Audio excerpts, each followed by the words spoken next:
Հայաստանում սուրշնչառական վարակների ակտիվությունը չի նվազում։ Հիվանդացության ամենաբարձր ցուցանիշն արձանագրվել է Արմավիրի, Շիրակի, Արարատի մարզերում եւ Մայրաքաղաքում։ Ընդհանուր դեպքերի 80%-ը գրանցվել է երեխաների մոտ։ 50-րդ շաբաթվա ընթացքում գրանցվել է սուրշնչառական վարակներով պայմանավորված 15151 դիմելույություն, ինչը համեմատած նախորդ շաբաթվա հետ բարձր է 1.2 անգամ։ Շարունակվում են շրջանառվել գրիպ ատեսակի H3N2 ենթատեսակը, իսկ այլ շնչառական վարակներից ռինովիրուսի եւ բոկավիրուսի հարուցիչները։ Ախտանշանները նույնն են, ընդհանուր թուլություն, հարբուխային վիճակ, այսինքն քթահոսություն, հազ, փռշտոց, ջերմության բարձրացում, իսկ գրիպի դեպքում փոքր առանձնանում են ախտանշանները, որ լինում է ավելի սուր սկիզբը հիվանդության եւ հետո կարող են միանալ նոր հարբուխային երևույթները կամ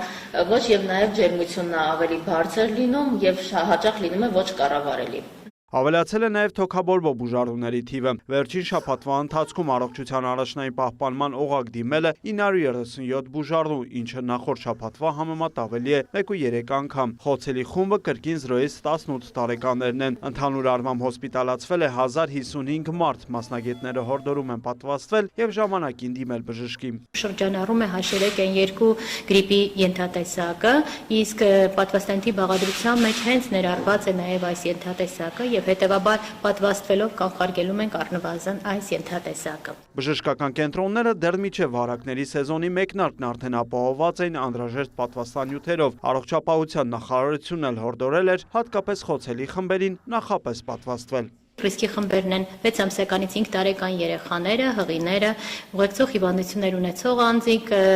65 տարեկանից բարձր տարիքի անձինք, բուժաշխատողները, սոցիալական խնամքի կենտրոնի ինչպես շահառուները, այնպես էլ